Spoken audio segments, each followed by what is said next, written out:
Hola, buenos días, ¿qué tal están? En nombre de Cámara de Comercio e Industria del Sur, le damos una cordial bienvenida, agradeciendo al abogado Claudio que este día estará acompañándonos y, bueno, estará impartiendo esta importante capacitación. Sin más que preámbulos, pues realmente les dejo ya con el abogado para que este tiempo sea de mayor provecho. Abogado, tiene la palabra. Muchas gracias a todos.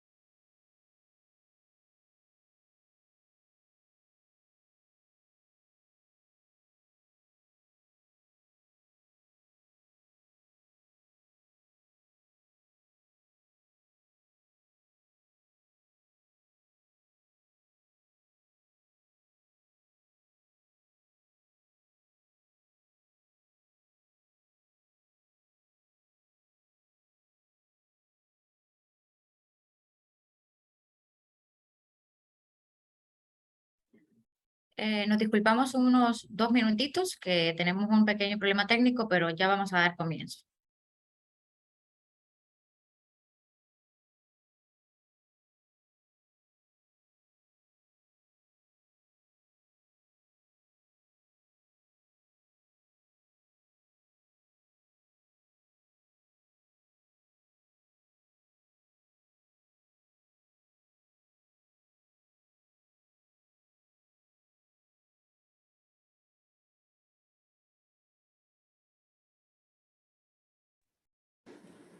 Muy buenos días. Cordial saludo a todos de parte de Claudio César Funes, inspector de trabajo de la Secretaría de Trabajo y Seguridad Social. En esta ocasión, agradecido con la Cámara de Comercio e Industria del Sur por esta oportunidad en permitirnos dar esta inducción contentiva del proceso disciplinario laboral. Quería preguntar a los presentes si me escuchan, que me confirmen, por favor. Sí se escucha. ¿Se me escucha? Muy bien, muchas gracias. Perfectamente bien. Ok, agradecido entonces. Bueno, bienvenidos ante todo, ¿no? Vamos en este acto a compartir lo que es la pantalla para que tengan constancia de la presentación que se va a dar en este momento, ¿no? Me confirman si pueden ver el contenido de la pantalla. No, estimado, no se puede ver la pantalla todavía. Ok, vamos a ver.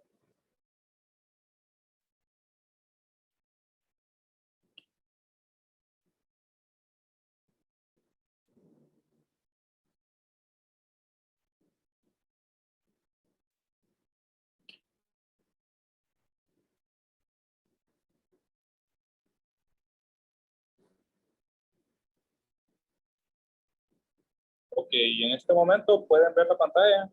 Podemos ver, pero se mira lo de Zoom. Ok, Excelente, ahora sí. ¿listo? Bueno, comenzamos entonces con la agenda de este día.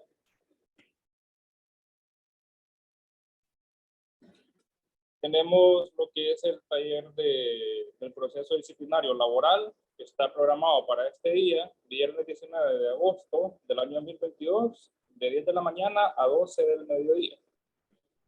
Este taller tiene como objetivo presentar los temas relativos al reglamento interno de trabajo, el procedimiento disciplinario laboral y lo que es la resolución del procedimiento disciplinario. Sin mayor preámbulo, entonces, nos remitimos a la presentación y comenzamos con algunas consideraciones que se impartieron la vez anterior relativas a lo que es el reglamento interno de trabajo. Para dar inicio a esta parte de la inducción, es importante que tengamos en cuenta lo estipulado en el artículo 95 y 96 del Código de Trabajo. ¿Por qué las consideramos? Porque ahí están consideradas, ahí están contempladas todas las obligaciones y las prohibiciones de las partes en ese capítulo del Código de Trabajo. Esto incluye lo que son las prohibiciones y obligaciones para los patronos y para los trabajadores, en sus artículos 95 y 96 y 97 y 98 del Código de Trabajo. Y finalmente, pues, un aspecto a considerar es la detección de faltas, ¿verdad? Para poder decir de que estamos en la capacidad de llegar a una audiencia de descargos en la cual deben converger ciertos elementos, los cuales los detallo a continuación. Es entendido que para la sustanciación del procedimiento disciplinario en la aplicación de sanciones al colaborador, en este caso el trabajador, se debe tomar en cuenta lo dispuesto en los artículos 863 y 864 del Código de Trabajo. ¿A qué se refieren estos artículos? Bien, sencillamente es la parte de la prescripción. El patrono, conocida la falta o la supuesta falta en la cual el trabajador ha incurrido, tiene un término de un mes para poderlo sancionar. Si no lo hace en ese tiempo, entonces la falta se va a tener por cometida y no va a haber manera de que lo puedan sancionar en virtud que el procedimiento ha prescrito o que la acción le ha prescrito. Entonces, de igual manera, en el 864 el trabajador tiene 2 meses, ¿verdad?, para poder acudir a la autoridad competente a efecto de que se deje sin valor ni efecto la sanción y el procedimiento disciplinario que se le aplicó. Si el patrono no respeta el mes en el que tiene el tiempo para poder sancionar al trabajador, entonces le prescribe el derecho y el trabajador tiene 2 meses para poder acudir a la autoridad competente a dejar sin valor ni efecto el procedimiento disciplinario y la sanción aplicada en virtud de haber cometido X o Y falta. Entonces, este aspecto es muy importante a considerar en vista de que como el derecho del trabajo está tutelado por el Estado de Honduras, entonces lo que sucede es que el trabajador acude, ¿verdad?, a las autoridades correspondientes para que evalúen, analicen cómo se desarrolló el procedimiento. Si este no está pegado a derecho, entonces es entendido que el trabajador pues está en el derecho que le corresponde de interponer las denuncias correspondientes, ¿no? Por eso, antes de iniciar el procedimiento, es importante que el patrono tenga conocimiento de cuándo ocurrió la falta o la supuesta falta. Si no lo hace en el tiempo especificado, el patrono es libre de realizar el procedimiento sin perjuicio de la prescripción que le pudiera causar, ¿verdad?, y las consecuencias jurídicas a las cuales pudiera llegar. Entonces, previo a desarrollar el procedimiento disciplinario, sí es importante que el patrono respete los tiempos y que el trabajador esté consciente de cuáles son las faltas que se le están imputando. Bien. Eso en cuanto al reglamento interno de trabajo, como un repaso a la inducción que se dio la última vez por parte de esta Secretaría de Trabajo. Vamos entonces a entrar de lleno a lo que es el procedimiento disciplinario laboral. Previo a iniciarlo, el procedimiento, es preciso observar lo dispuesto en los artículos 92, número 9 del Código de Trabajo. ¿A qué se refiere el artículo 92? Sencillamente, en este artículo está contemplado que el trabajador no puede decretar, que el patrón, no puede decretar una sanción y una suspensión sin goce de salario que exceda los 8 días. Los términos y los tiempos para poder sancionar a un trabajador suspendiéndolo de su contrato de trabajo sin goce de salario, pues es hasta 8 días. El hecho de sobrepasar esa cantidad, pues ya incurre en una falta y desde ahí el procedimiento va mal elaborado.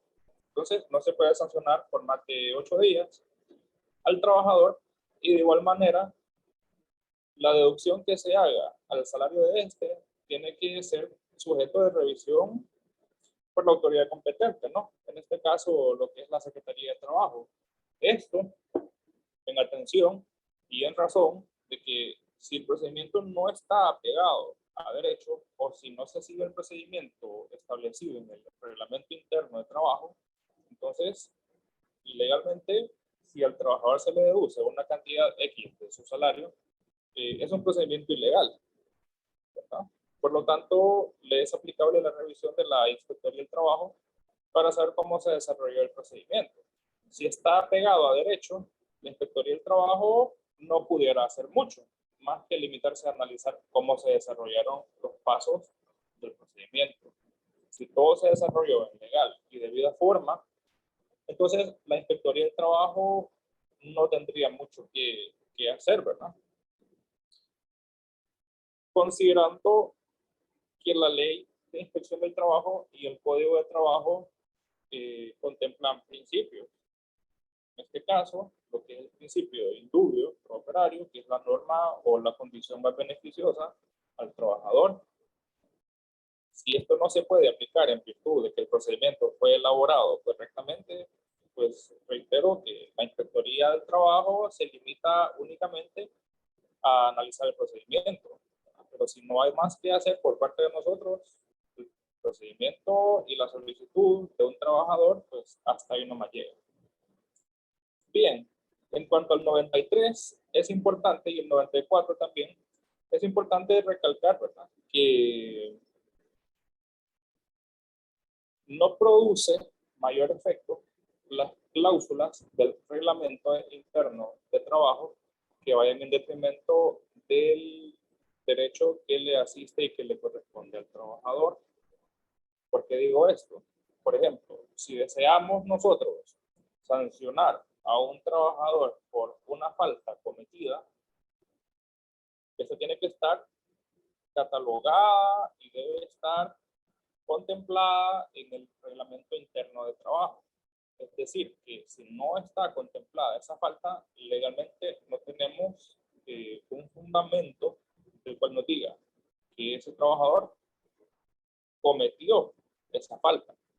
Esto lo digo en atención, que si la falta no está catalogada en el reglamento interno de trabajo, es bien difícil intentar sancionar a un trabajador. Todo tiene que seguir la misma línea.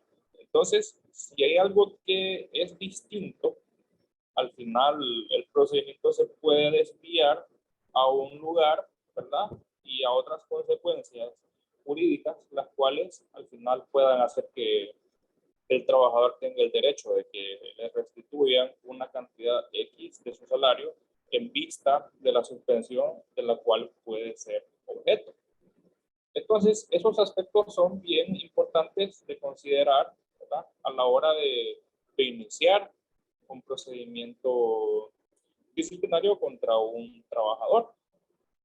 Para ello, vamos a ir detallando el procedimiento inicial de la audiencia de descargos, ¿verdad?, y cómo se desarrolla esta en las empresas a través de las facturas de recursos humanos.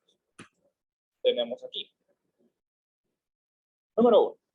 El representante del patrono debe tener conocimiento de la existencia de la falta. Para ello, una vez que tenga conocimiento, pues es importante respetar los tiempos.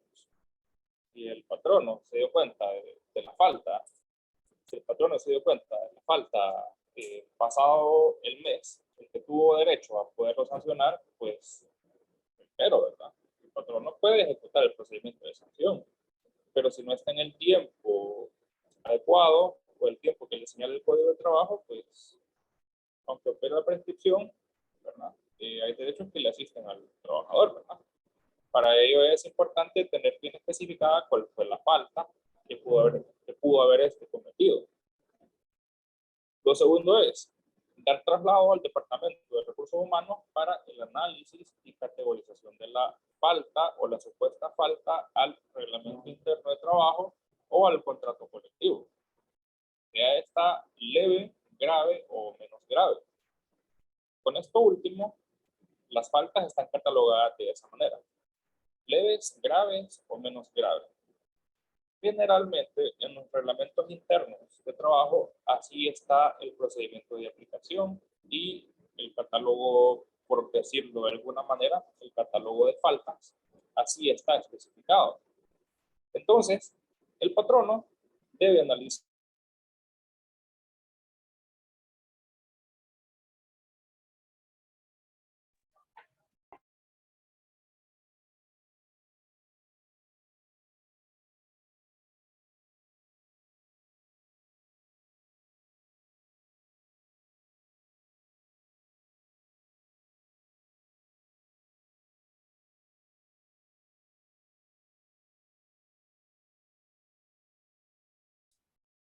No se escucha, no sé si solo soy yo la que no escucha o hay alguien más.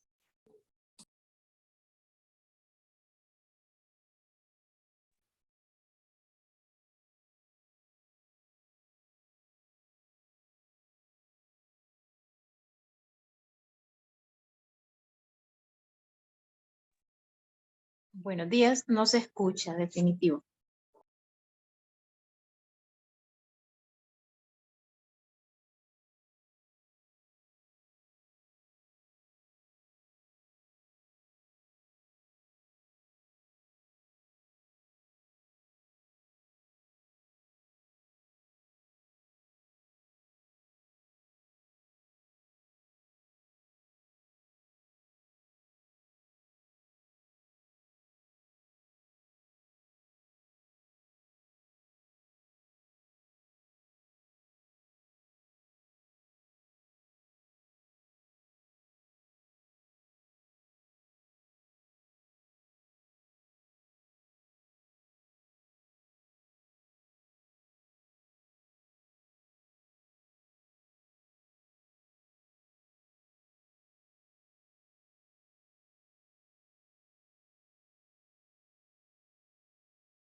Si podemos esperar un momento mientras solucionamos el problema técnico.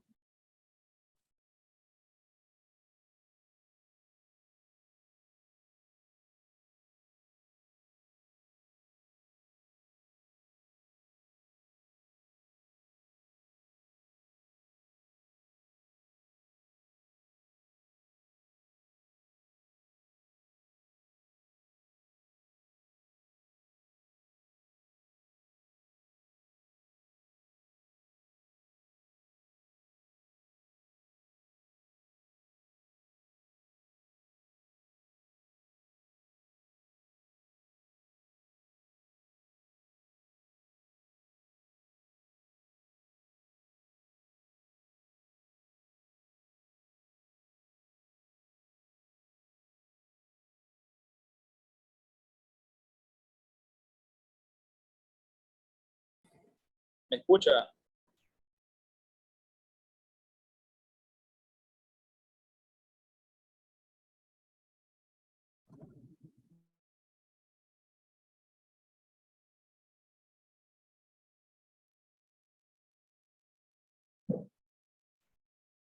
Hola.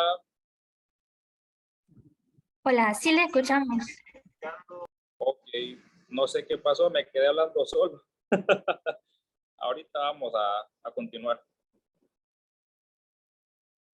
Me indican, por favor, hasta dónde me pudieron escuchar, por favor.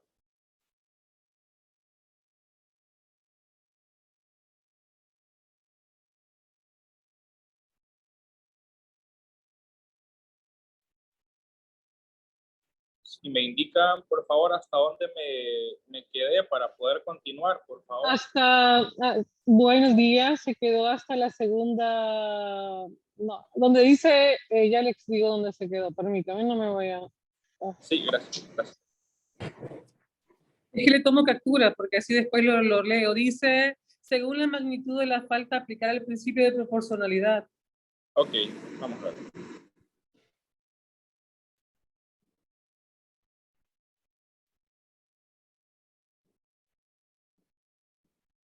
Ok, el principio de proporcionalidad. Muy bien. Entonces continúo. ¿Por qué digo esto? Porque, por ejemplo, si una falta el cometido del trabajador es grave, pues es entendido que proporcionalmente la sanción que debe recibir este empleado, pues, o es una suspensión sin goce de salario, o en el peor de los casos, lo que es la nota de despido, ¿no? Cualquiera de las dos, ¿verdad? Pero esto consideraron también, por ejemplo, que considerando, por ejemplo, que si es una falta leve, a lo sumo, yo sancionaría con un llamado de atención, por ejemplo, o un llamado de atención verbal. Es decir, empleado, hiciste esto, a la próxima no lo vas a hacer porque te vamos a sancionar o te vamos a mandar a audiencia de descargos. Entonces, en ese tipo de situaciones opera el principio de proporcionalidad en vista del poder sancionador que tiene el patrono para con el trabajador, ¿no? Claro está que para poder sancionar debe existir la justa causa y probarse, ¿verdad? En vista de que el trabajador no puede, en algunos casos, acreditar medios de prueba que hagan desvirtuar o desvanecer los cargos que se le están imputando. Entonces, hay que considerar ciertos aspectos. Número uno, el patrono es responsable de las personas que contrata. En ese sentido, hay que pasar ciertos mecanismos, como preselección de personal, ¿verdad? Evaluación psicométrica y cualquier tipo de filtro, ¿verdad? Previo a contratar a una persona, porque al final la responsabilidad es 100% del patrono, ¿verdad? Pero también entra en juego ya lo que es propiamente el comportamiento y la conducta del trabajador. Si esta conducta no está apegada a derecho, pues al final le corresponde una sanción, ¿no? Que es lo más probable. Segunda cuestión. Muchas veces los trabajadores no apuntan lo que hacen. Es decir, en tal día ejecuté este y este procedimiento.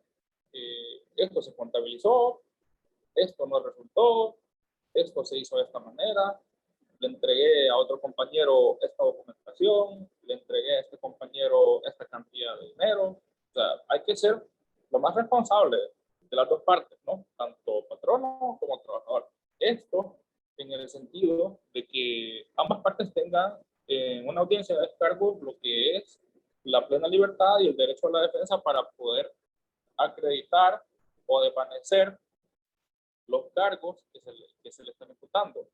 Entonces, el trabajador, como es el imputado, tiene que acreditar los elementos de prueba que desvirtúen esos cargos que se le están imputando en la cédula de imputación. Bien, entonces, el hecho de materializar una audiencia de descargo de proposición de medios de prueba es precisamente darle la oportunidad a ambas partes que se manifiesten, ¿no? Esto en el entendido de que exista en igualdad de condiciones esa reciprocidad que corresponde a las partes ya pues propiamente para poder decidir, ¿verdad? Si el trabajador es sancionado o si pues la diligencia se archiva en vista de que el trabajador pudo desvanecer los cargos que se le están imputando, ¿no? En el peor de los casos y en el último, pues el trabajador es despedido, ¿no? El patrono extiende la nota de despido en virtud del procedimiento disciplinario que se le aplicó al trabajador en determinada fecha. La audiencia de descargos, pues, es un proceso laboral que consiste en investigar un hecho o hechos irregulares de un trabajador a fin de ser escuchado, garantizándole el derecho a la defensa y determinar las faltas a efecto de sancionarle o archivarse la diligencia de acuerdo al reglamento interno de trabajo. Como sabemos, todos tenemos la facultad de investigar hechos, ¿verdad?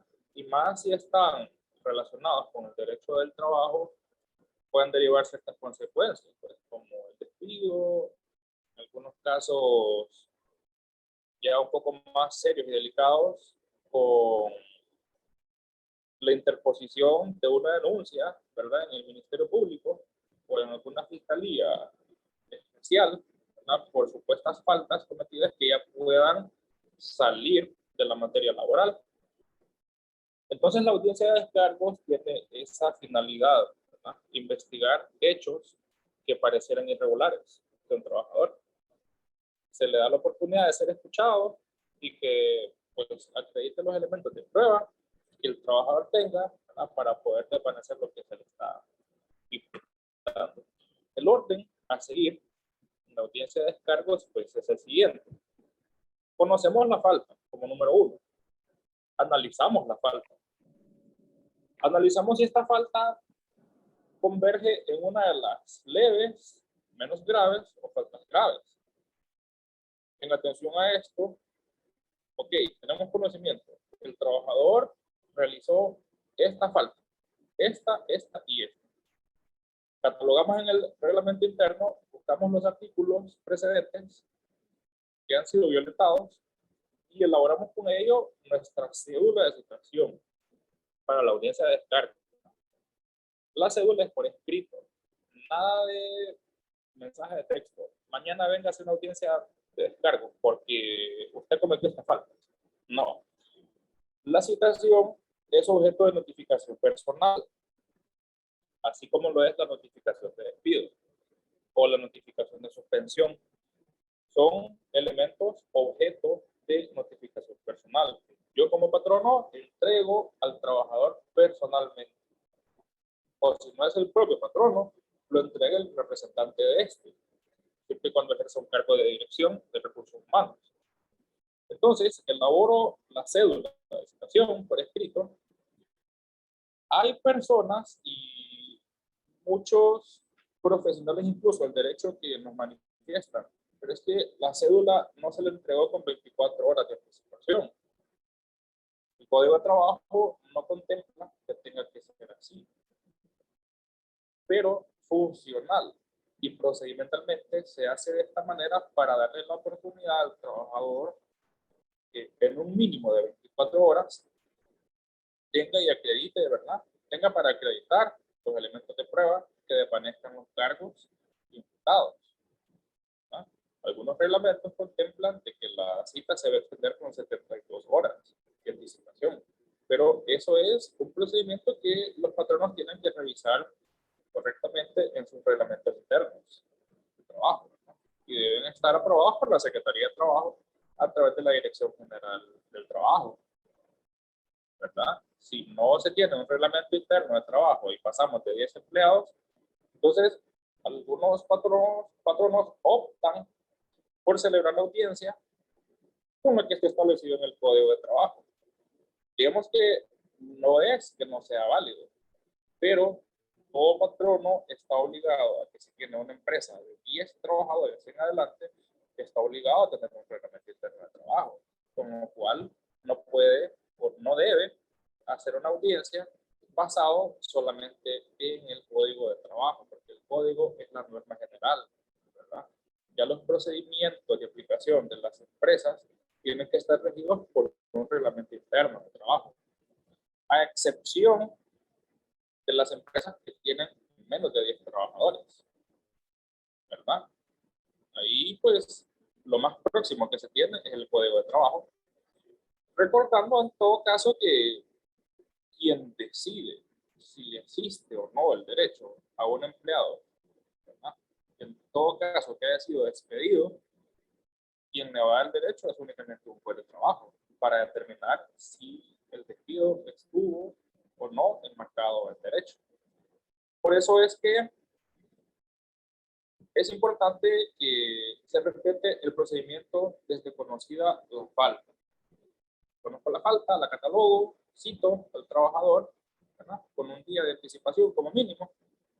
Y esta cita debe decir que tiene que incluir testigos. Un testigo o dos testigos del trabajador, los cuales van a estar como veedores, ¿verdad? Y uno o dos testigos del patrono, los cuales también van a estar como veedores del procedimiento. O sea, no se van a poder manifestar, sino que únicamente van a dar fe que el procedimiento se realizó en legal y debida forma, que se le cedió la palabra al trabajador, se le cedió la palabra al patrono, ¿verdad? Y eso con el fin de que en igualdad de condiciones pueda desarrollarse el procedimiento, ¿verdad? Entonces, la celebración de la audiencia de descargos con los testigos o veedores es el punto número 4. la resolución de la audiencia en atención a la proporcionalidad de la o las faltas que cometió el trabajador. ¿Cómo resolvemos la audiencia? Pues sí, tenemos o la nota de despido, o tenemos el llamado de atención, ¿verdad? Por escrito, o si no, pues lo que es la suspensión, o sea, que por lo general suele ser así. Finalmente, el orden es la entrega de la nota de despido como consecuencia de la resolución, ¿verdad? Esto es parte del procedimiento, pero no es que la nota sea lo correcto, que ya es como en última instancia. Iniciar la audiencia, se hace mención de las causales por las que ha sido citado el trabajador. Es lo primerito. Si yo estoy en la audiencia de descargos, como trabajador, pues debo tener conocimiento de que se me citó, yo firmo la cédula de citación, ¿verdad? Para estar en pleno conocimiento de cuáles son los cargos que se me están imputando. Entonces, al inicio de la audiencia, se leen esos cargos, ¿verdad? Por las causales por las que citaron al trabajador. Se enumeran los hechos imputados y no es correcto tampoco agregar más hechos de los denunciados. Lo importante en este caso es que se trabaje en una misma línea, en el sentido de que el procedimiento vaya corriendo solo, ¿no? Según los hechos que al trabajador se le ha imputado, ¿verdad? Según los hechos que el trabajador tiene que efectuar con sus elementos de prueba. Iniciar la audiencia, es preciso que estén presentes los testigos, porque estos al final también son parte de la audiencia, pero solo como veedores. Entonces, se le cede el uso de la palabra al empleado a fin de proceder y manifestarse y ofrecer los descargos pertinentes. ¿Cómo lo va a hacer? Ordenadamente, ¿no? Al primer hecho que se me imputen, yo me manifiesto y acredito por ese hecho los medios de prueba. Es importante que se respete cada uno de los hechos y manifestarse sobre ese hecho precisamente. ¿Por qué? Porque entre más hablamos y hablamos y hablamos, nos podemos confundir o podemos decir cosas que sean en beneficio o muchas veces en nuestra contra. Entonces, es muy recomendable que si son 3 hechos los que me están imputando como trabajador, me manifiesto en orden. El primer hecho, manifiesto esto, aquello, lo otro, aquí y allá. Para efectuarlo, presento este y este medio de prueba. ¿No? Es importante que en lo que nosotros estemos hablando, la persona que está redactando el acta vaya haciéndolo en el momento. Porque, repito, muchas veces hablamos y hablamos y hablamos, pero las palabras se las está llevando el viento. Entonces puede que en una de esas ocasiones no apunten lo que nosotros dijimos. ¿Y qué ocurre al final? El trabajador puede decir, pero yo le dije esto, aquello y lo otro, y usted no me lo apuntó en el acta. Lógicamente, previo a la firma de esta, pues ambas partes deben estar conscientes del contenido del acta. Debe leerse, ¿verdad? Eso es lo correcto. Y eso es lo que en legal y debida forma debe realizarse. Pero si no se hace así, entonces a veces el trabajador, pues por sentirse intimidado o por sentirse agraviado, pues decide no firmar el acta, ¿verdad? Ya vienen entonces los testigos y firman y dejan constancia que el trabajador no la quiso firmar. Entonces, altamente recomendable, ¿verdad? Para las dos partes. Y más porque el patrón no redacta el contenido del acta. En esa parte, hecho por hecho, ¿verdad? Y acreditar los elementos de prueba que desacrediten, ¿verdad?, el contenido de los cargos. Si no se hace así, la audiencia corre peligro que no se consigne en acta todo lo que se quiso decir en el momento. Entonces, cosa manifestada, cosa anotada en el acta. Ese es el procedimiento ideal, ¿verdad?, para que no haya fugas, ¿verdad?, o para que no queden lagunas. dentro de la misma acta. Bueno, se le cede la palabra entonces al empleado para que se manifieste, ¿verdad? Ofrezca por cada hecho los medios de prueba pertinentes. Comprobados los extremos y vertidas las declaraciones de las partes, analiza la audiencia con aceptación o no aceptación de las faltas imputadas al empleado. Se firma el acta para constancia. Es importante firmar el acta, ¿verdad? Y, por ejemplo, el trabajador que suele ser el más golpeado en este tipo de audiencias no está de acuerdo, generalmente algunos no firman el acta por temor o por sentirse intimidados o porque no se anotó una de las cosas que el trabajador estaba mencionando en la audiencia, lo cual pues lacer el derecho del trabajador, ¿no? Es entonces ahí donde entra la Inspectoría del Trabajo. Una vez que se notificó la resolución de la audiencia, entonces nosotros como autoridad competente podemos decir, bueno, analizamos este procedimiento y determinamos que no se cumplió en esto, aquello y lo otro. Entonces, generalmente nosotros andamos buscando cositas para poder contar los procedimientos, ¿verdad?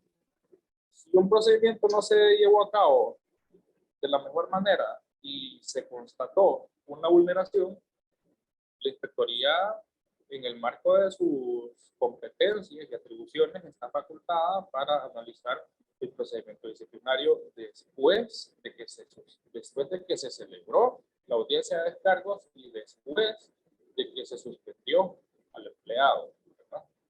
Cuando el empleado es suspendido, es entendido que no hay relación de trabajo, por ende el trabajador no puede ejercitar el derecho que le corresponde hasta después que termine el tiempo de suspensión.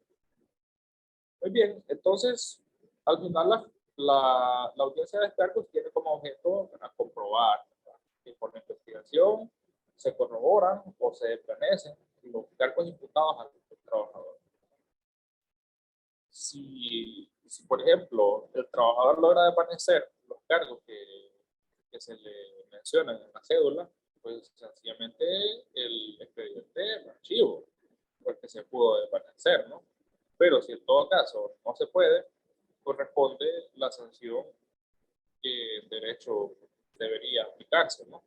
Siempre y cuando respetando lo que más beneficia al trabajador y el principio de proporcionalidad, que es muy importante en este tipo de procedimientos disciplinarios.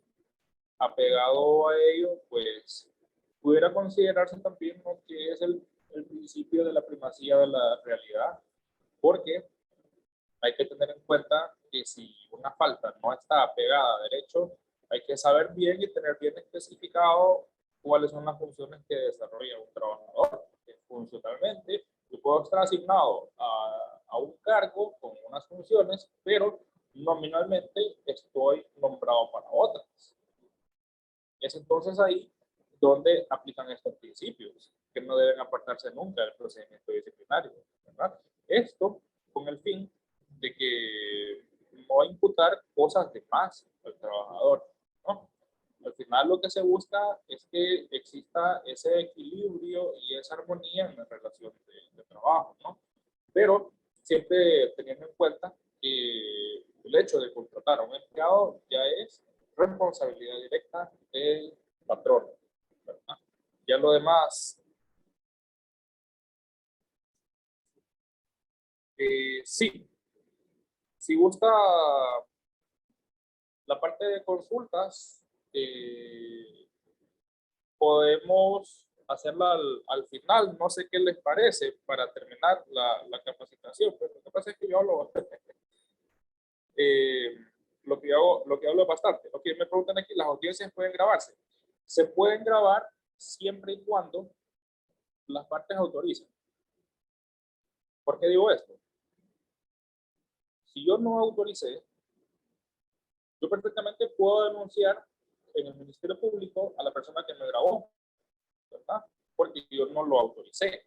Es decir, en ningún momento yo di mi consentimiento para que la audiencia se grabara.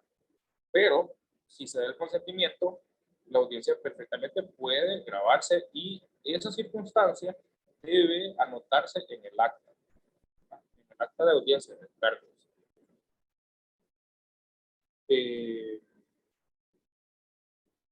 Ya vamos a terminar para dar paso a los demás consultas, ¿verdad? Ya lo demás, pues sí debe haber autorización de parte de los concurrentes para que la audiencia sea grabada, ¿verdad? Caso contrario, lo que va a contar únicamente es el acta como tal, ¿verdad? Para tenerla como medio de prueba. En el caso, por ejemplo, que un trabajador llegara a demandar al patrono, ¿verdad? Por un despido, digamos que alegado, ¿verdad?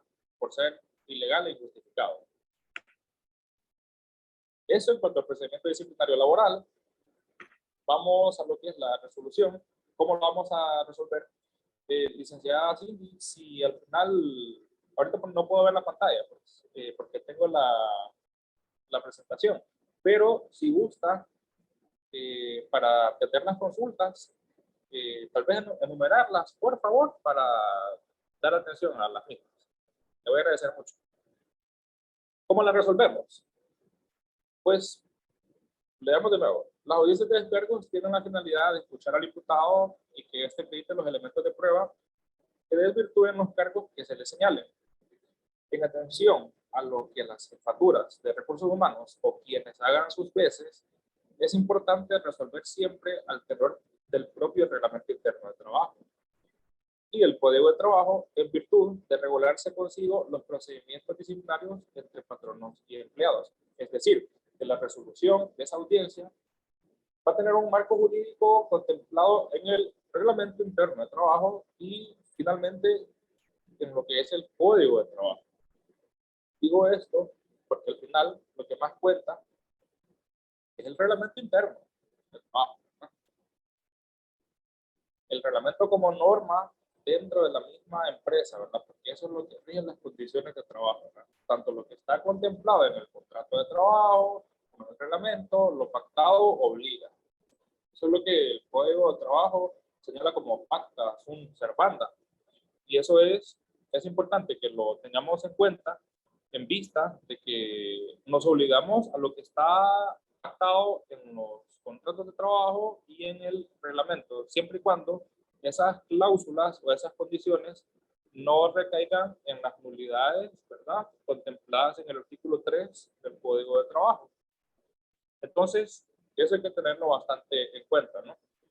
La falta debe sancionarse de acuerdo siempre al reglamento interno sin salirse de ahí, en vista de que hacerlo de otra manera ya recae en una nulidad de actuaciones por la cual pues tendría que restituírsele al trabajador lo que es el salario dejado de percibir, ¿verdad? Así como vimos en el artículo 92 del Código de Trabajo, en su numeral 9, perdón. La notificación de despido después de la audiencia se trata de un documento emitido por el patrono o su representante, el cual especifica la causal junto con los motivos que impulsaron la rescisión o cancelación del contrato individual de trabajo de un empleado. Dicha nota debe contener la fundamentación jurídica de la cual acabamos de hablar, la cual sustenta la acción de la separación de la relación de trabajo, ¿no? La firma y el sello del representante del empleador, así como los membretes del centro de trabajo. Es muy importante rescatar esta parte del membrete, porque en algunos centros de trabajo realizan o pueden realizar notas de despido, las cuales pues no tengan la formalidad, ¿verdad?, de la papelería que debe emitir el patrono, ¿verdad?, ya por considerarse un centro de trabajo, con lo cual pues deben obrar pues los membretes, los encabezados, el pie de página, ¿verdad? Es importante de que eso esté contemplado en todos los documentos que sean expedidos por el centro de trabajo. Según la proporción de la falta, puede resolverse la audiencia mediante llamadas de atención, tales como los vemos, ¿no?, con el apercibimiento que la reincidencia del trabajador dará lugar a nuevos procesos disciplinarios, haciendo la cordial invitación al empleado, ¿no?, que si persiste en su comportamiento puede ser objeto de despido sin mayor responsabilidad del patrón. Entonces, esta última circunstancia que que acabo de mencionar debe estar contenida en el memorándum de llamado de atención que se le está haciendo al trabajador, ¿verdad? Eso ya es una advertencia clara cuanto a lo que el trabajador debe desarrollar, ¿verdad? Los llamados de atención verbales corresponden generalmente solo en caso de faltas leves, que es de convertirse en faltas menos graves si existe reincidencia, ¿no? Aparte, el trabajador debe estar consciente y sabido que también hay prohibiciones y hay obligaciones del trabajador. Si no se respetan, si no se les da lugar o cumplimiento, pues el procedimiento disciplinario puede iniciar en razón y en atención a esas faltas que el trabajador puede estar cometiendo. No es, por ejemplo, que porque el Código de Trabajo tenga obligaciones para el patrono, quiere decir que el trabajador se va a aprovechar de la situación. Porque unos vamos a la bulla y otros vamos a la cabulla. Pero al final, lo que cuenta es que respeten lo que les corresponde realizar según los términos, ¿no? Lo que y lo que está en el reglamento interno. Creo que una persona tiene su micrófono abierto. Parecía que era Dunia, Raímos. Ok. Los llamados de atención, como se dijo, corresponden a faltas leves, ¿verdad? Aplicando la proporcionalidad. Si corresponde un llamado de atención, pues con eso se resuelve la falta, ¿verdad? Sin necesidad que medie una audiencia de encargo, ¿verdad? Eso es lo que se puede resolver de manera expedita, pues sencillamente entre un llamado de atención, ¿no? Pero eso depende de la falta, cómo se catalogó y si corresponde al procedimiento disciplinario, ¿verdad? Para las faltas leves. Cada reglamento interno de trabajo tiene el procedimiento de aplicación para cualquier tipo de falta, ¿no? Entonces, patronos, revisar exhaustivamente cuáles son las faltas que se pueden sancionar y cómo se van a sancionar. Entonces, eso concluye mi participación y si gustan, pues podemos dar inicio a la fase de preguntas y respuestas.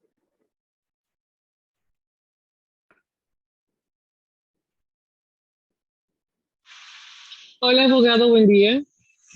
Bueno, buen día a todos. Mucho gusto, mi nombre es Madeleine Flores, tengo una consulta. ¿Es correcto que en una audiencia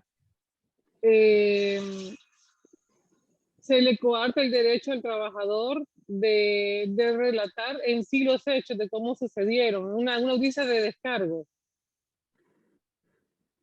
Ok, coartar ya es una palabra que si a mí me la dicen, por ejemplo, yo me siento limitado, ¿verdad? Para poderme manifestar.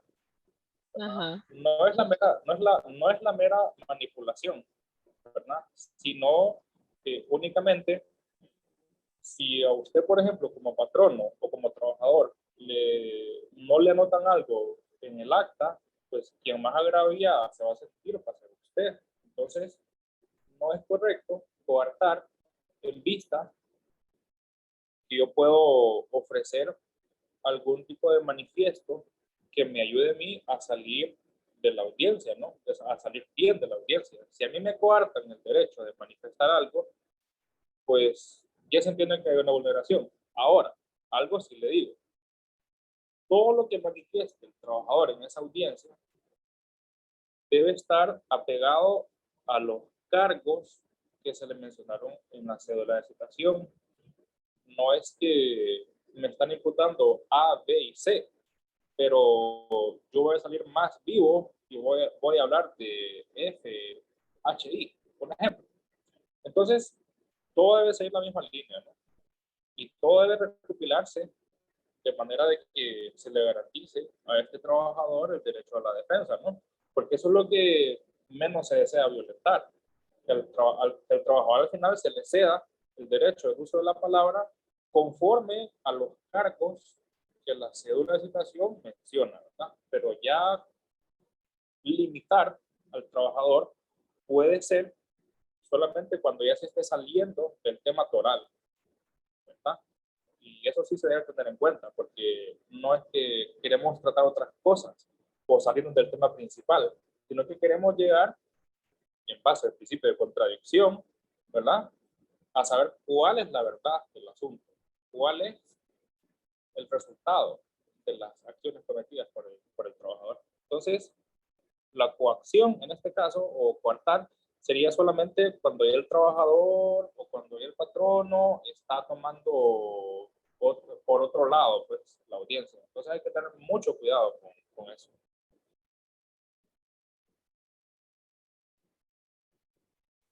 Buenos días, abogado. Yo tengo una consulta, más que todo respecto al procedimiento en la Secretaría de Trabajo. Si la resolución de la audiencia termina en despido en la misma acta, Sí. ¿a qué parte de la Secretaría corresponde mirar ese caso si el trabajador tiene dudas respecto a esa resolución, si es a inspectoría o a conciliación? Ok. Cuando ya el patrono entrega al trabajador la nota de despido, ahí entra únicamente el centro de conciliación. Esto se lo digo en vista de que, por ejemplo, si los despidos son verbales, entonces ahí sí el trabajador ocupa a un inspector para que le constate ese despido verbal, ¿no? Pero si ya se le extiende por escrito la nota de despido al trabajador como resolución de esa audiencia de descargos, pues sencillamente que el trabajador ejercite su derecho a través del centro de conciliación en vista, por lo general es por la no aceptación de lo que ocurrió en la audiencia de descargos. Entonces entra directamente al centro de conciliación, ¿verdad? Y ahí en conciliación ya miraría, porque es para ver si la audiencia al final procede, ¿verdad? Entonces sí se miraría ahí, en conciliación. No, en realidad no, ¿verdad? Si el trabajador continúa laborando para la empresa, entonces ahí sí entra la inspectoría del trabajo. Pero si se le extiende la nota de despido, se va a conciliación para tratar el tema de, número 1, prestaciones, preaviso y derechos adquiridos, ¿verdad? No es que, por ejemplo, en el centro de conciliación le van a analizar el acta de audiencia de descargos, porque eso ya le correspondería al juez de trabajo, ¿verdad? Verificar si el procedimiento se ejecutó en legal y debida forma. Ok. Entonces, Entendido. a conciliación directamente ya con la nota de despido. Ok, gracias, abogado. Con mucho gusto. Buen día, abogado. Hola. Y los otros participantes, dos consultitas.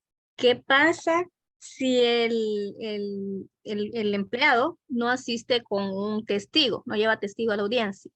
Y la otra sería, yo puedo realizar audiencia de descargo para cualquier falta. Puede ser una falta leve o siempre para dejar constancia de que se le hace un llamado de atención verbal, un llamado de atención por escrito, o solo las audiencias son para faltas graves. Para menos graves y faltas graves, preferiblemente, porque caemos en lo que venía mencionando yo anteriormente. Si no es proporcional o si no es razonable hacerle una audiencia de descargos a un trabajador por una falta leve, entonces usted como representante del patrono puede amonestar al trabajador con un llamado de atención, pues, y que corre junto al expediente del trabajador. Entonces, el patrono puede desarrollar los procedimientos como mejor le parezca, ¿verdad? Pero debe tener en cuenta que si por una falta leve sanciona al trabajador, pues habría que ver, ¿verdad? ¿Cuál es el procedimiento de aplicación? Porque en los reglamentos está especificado cuál es el procedimiento por cada una de las faltas. Si es para una leve, por lo general contienen como sanción un llamado de atención por escrito o un llamado de atención verbal, ¿verdad? Pero ya en caso de faltas menos graves y faltas graves, es altamente recomendable hacer la audiencia de descargos, ¿verdad? Porque ya puede convertirse en una situación en la cual el trabajador pues infringió una norma. Entonces, en este caso, sí, menos graves y graves, sí les recomiendo que haga la audiencia de descargo, ¿verdad? Y con lo primero que me preguntó, si no lleva testigos, pues eso no invalida el contenido del acta, ¿verdad? Siempre y cuando la cédula de citación especifique al trabajador, hágase acompañar de uno o dos testigos, ¿verdad? Si el trabajador no lo llevó por X o Y motivo, eso no invalida el contenido del procedimiento, ni mucho menos del acta. Ok, y siempre notificamos al Ministerio de Trabajo de esas sanciones. Sí, Ya. nosotros aquí en la inspectoría tenemos un libro de documentación recibida de parte del centro de trabajo. Entonces, se le coloca el sello de recibido, ¿verdad? Para constancia del centro de trabajo. Pero solo cuando son audiencias de descargo. Si son llamados de atención escritos y verbales, eso no. Es que ahí hay una situación.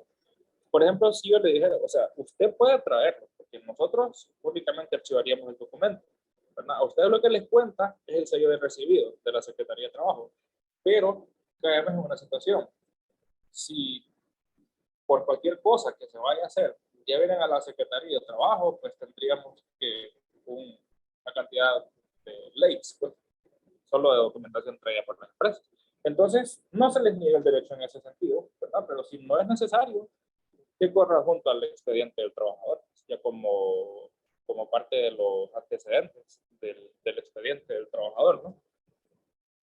Ah, ok. Muchas gracias, abogado. Bueno, Buenos días, abogado y audiencia. Tengo una consulta respecto a los llamados de atención verbales. Como ya sabemos, legalmente uno debe de comprobar un historial de ciertos llamados de atención antes de realizar un escrito o una audiencia de descargo. ¿Cómo entonces se demuestran estos llamados de atención cuando son verbales? Y más cuando un empleado se niega a haberlos recibido. no hay manera, sencillamente porque los llamados de atención verbales, o sea, las palabras se las lleva el viento, ¿verdad? Pero eso ya queda a discrecionalidad del empleador, ¿verdad? Lo más recomendable, bueno, he visto unos llamados de atención verbal por escrito, o sea, así. Sí, es que, exacto, ahí ya pierde entonces el llamado de atención verbal porque ya se convierte en un llamado escrito. Por ende, yo creo que esta figura debería como de desaparecer. Incluso yo los que manejo son llamados de atención verbal dejando constancia por escrito. Pero en realidad Sí. debería como desaparecer. Y tengo otra consulta, abogado. Cuando usted mencionaba la pacta subservanta, pero ¿qué pasa? Que cuando en el derecho laboral no hay, como no hay una prelación de derechos, sino que se va a la norma que más favorezca. Usted nos mencionaba ahora que lo que se rige más lo que dice el reglamento interno, tal vez de las empresas. Pero en ocasiones, ¿qué sucede cuando, si bien es cierto los reglamentos internos son validados por la Secretaría de Trabajo, y existe alguna, ¿cómo le puedo decir? Como que algo irregular que tal vez en la norma general o en algún convenio de los organismos internacionales, como que hay controversia. Incurre aquí una responsabilidad ante la Secretaría del Trabajo por haber aprobado este reglamento, aún sabiendo que existe una irregularidad en contra de las demás leyes, ¿o no? Ok. Es entendido que la Secretaría, previo a aprobar un reglamento interno de trabajo, debe revisarlo exhaustivamente, ¿no? Si no se hace esa revisión, la Secretaría estaría permitiendo o avalando que se caigan en las disposiciones del artículo 3 del Código de Trabajo. Es decir, nulo todo aquello que tergiverse, disminuya el derecho del trabajador a que esté pactado en los contratos, reglamentos o pactos cualesquiera. Entonces, el legislador ya sabiamente hizo el artículo 3 del Código de Trabajo porque errar es de humanos. Eso es indudable, ¿verdad? Pero la Secretaría, previo a que ocurra lo que usted me diga, que incurra en responsabilidad, tiene que leer los reglamentos. Y pues a veces no se leen bien y ya viene la transcripción, ¿no? De la resolución aprobando el reglamento. Entonces, la responsabilidad tendría que recaer sobre el director de esa unidad, el director de la dirección del trabajo, ¿no? por aprobar ya la parte del reglamento, la cual pues claramente si especifica vulneraciones al derecho del trabajador, entonces o se borra ese reglamento y se vuelve a hacer uno sin esas condiciones que vulneren o tergiversen el derecho del trabajador, ¿verdad? O el patrono, pues, aunque esté contemplada esa cláusula, la tenga por no escrita en vista de que pueda tergiversar o disminuir el derecho del trabajador. Entonces, eso es bastante a considerar, abogado. Ok, gracias, abogado. Y por último, solo quería lo que usted mencionaba de que todas las audiencias deben de ser grabadas solamente por autorización, pero eso no estaría también coartando al derecho. En todo caso, no se dejaría en el acta que fue grabada sin autorización. Es que ahí suele suceder de que por lo general se graba en silencio, sin que la otra parte se dé cuenta. Entonces, cuando se hace así, ahí hay un abuso, pues, de una de las partes, si quisiera. O puede que las dos partes estén grabando y, pues, no hagan mayores comentarios, ¿verdad? Pero debe sentarse en el acta que se preguntó al trabajador o a la otra parte que si se podía grabar la audiencia, ¿verdad? Si una de las partes no admitió, entonces, al final, pues puede medir algún tipo de responsabilidad, pues que yo acudo a la fiscalía porque me grabaron sin mi consentimiento. Entonces, ya ahí coartar sería solamente si, por ejemplo, graban sin mi autorización, ¿verdad? Porque yo me pudiera sentir, bueno, tal vez la persona no tiene nada que ocultar, ¿verdad? Pero otros pueden utilizar en contra ese tipo de grabaciones, ¿verdad? Para otro tipo de fines que no son tan lícitos. Entonces, coartar en ese sentido no es tan recomendable, ¿verdad? Yo siempre recomendaría que se haga la consulta antes de iniciar la audiencia, ¿no? Para que las partes queden conformes con el resultado de la audiencia. De hecho, estos procesadores de voz a texto, o sea, le agilizarían el trabajo increíblemente, ¿verdad? Y eso serviría para hacer la audiencia que 10 minutos, 20 minutos, ¿verdad? O dependiendo de cuánto tenga que descargar el trabajador. Pero sí recomendaría yo que este tipo de cosas se consultaran antes de iniciar la audiencia, ¿verdad? Para evitar malos entendidos o descontentos de alguna de las partes. Así es. Entonces, si se llega a hacer la consulta, por ejemplo, de parte del trabajador que desea grabarla, pero el patrono le dice que no, esto tampoco le impide a él grabarla, sino que se deja en acta que no se autorizó la grabación y más sin embargo Correcto. se grabó. Correcto. Okay. Correcto. Listo, Así. gracias.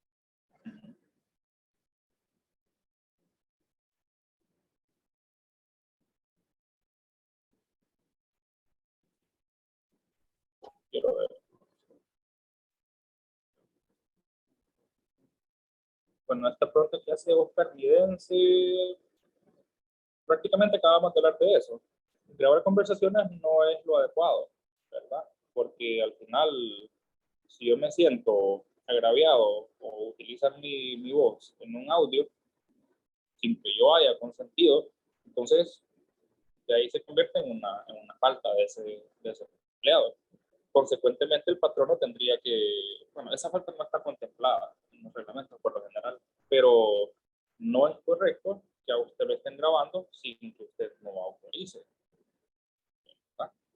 Entonces, tiene como recurso la fiscalía por delito al derecho de la privacidad, ¿no?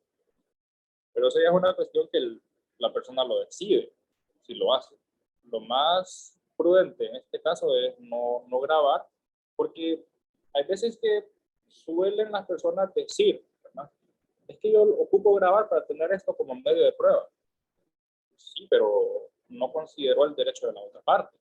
En ese sentido, si a mí me graban, un descontento puede existir, ¿no?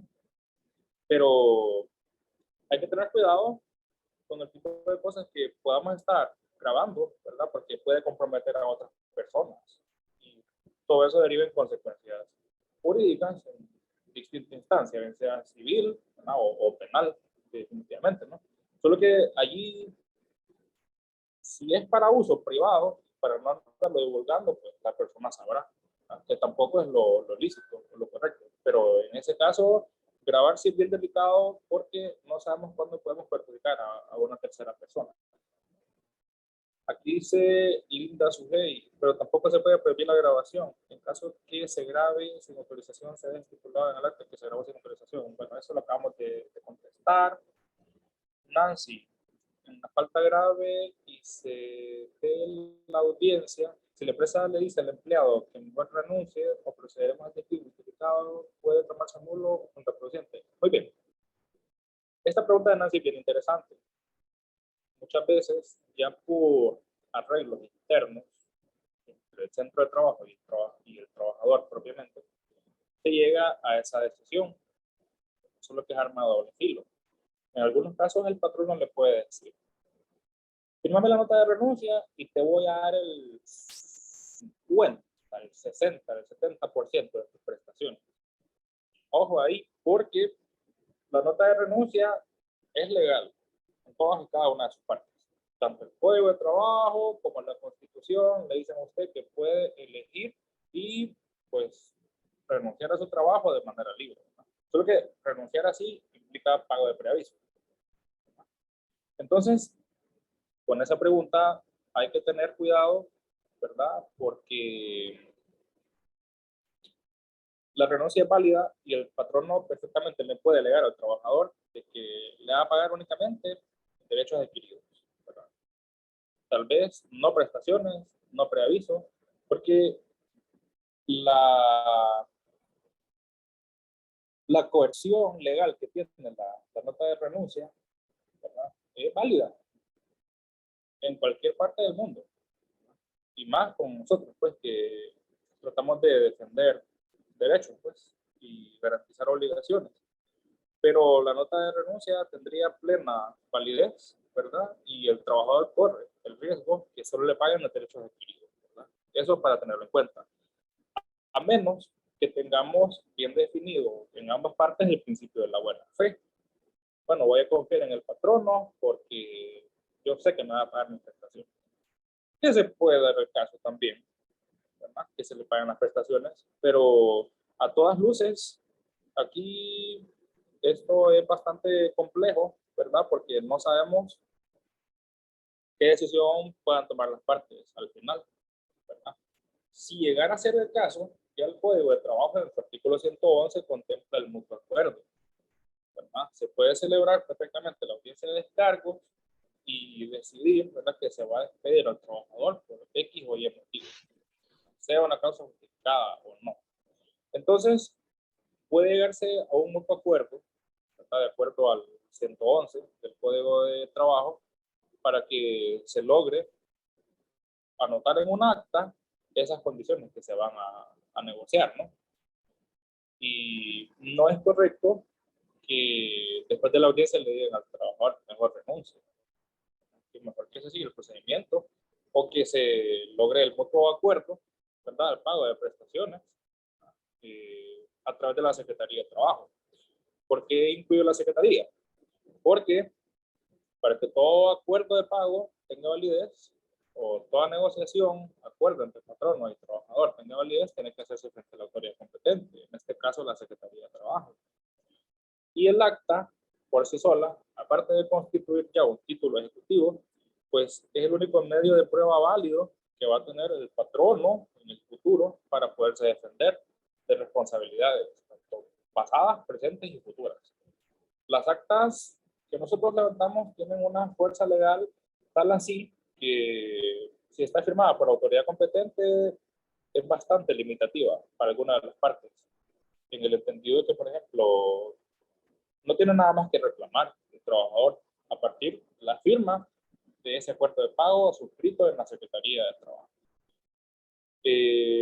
Despido injustificable puede tomarse nulo o contraproducente esa indicación con la renuncia, pues reitero, o se busca un mutuo acuerdo, ¿verdad?, O si existe esa conveniencia entre patrono y trabajador de llegar a un mutuo acuerdo, se puede hacer, ¿verdad? Pero el trabajador en este caso debe estar mucho más consciente que la nota de despido tiene consecuencias jurídicas que le hacen perder tanto el preaviso como las cesantías, es decir, todo el tiempo que trabajó anteriormente, ¿verdad?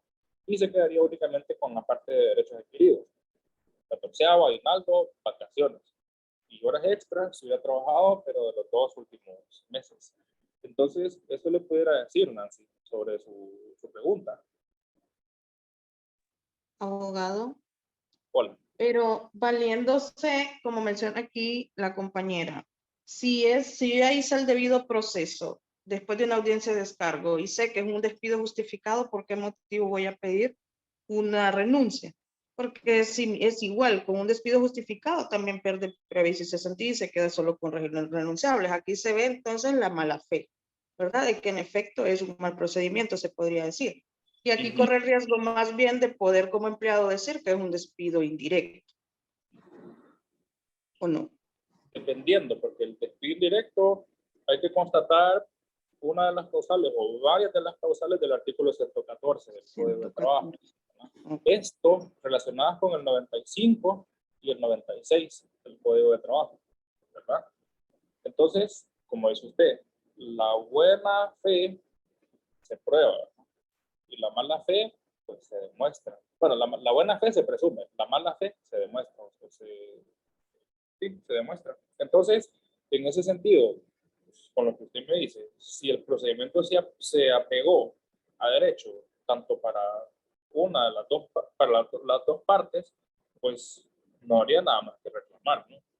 O sea, el trabajador tiene el derecho de acudir a los tribunales para que el juez diga si efectivamente ese procedimiento estuvo pegado a derecho o si hubo algo que no se respetó, ¿verdad? Pero la recomendación en este caso es para el patrono o su representante, ¿no? Hay que estar bien consciente, bien sabido de cuál es el procedimiento de aplicación para las faltas, ¿verdad? Y para eso él hacía mención de aplicar los principios del derecho del trabajo, ¿verdad? Porque si el procedimiento tuvo una resolución que no fue apegada o que no se apegó a un principio de razonabilidad, pues de ahí son cosas debatibles que me orientan a pensar a mí ciertas cosas que el patrono pues, no desarrolló bien el procedimiento. Entonces, ese tipo de cosas y ese tipo de errorcitos son los que buscan los profesionales del derecho para poder ganar juicios, ¿verdad? Y poder cobrar prestaciones o salarios dejados de percibir. Por lo general, el trabajador de empresa privada no desea volver a trabajar en la empresa, sino que lo que busca son las prestaciones. Entonces, correspondería eso en todo caso si no se desarrolló bien el procedimiento. Ahora, si se desarrolló de la mejor manera, el trabajador puede acudir al juzgado correspondiente, ¿verdad? Pero con la venia de que al final, pues, le puedan archivar la diligencia, en vista de que el procedimiento se desarrolló correctamente. Pero eso hay que probarlo.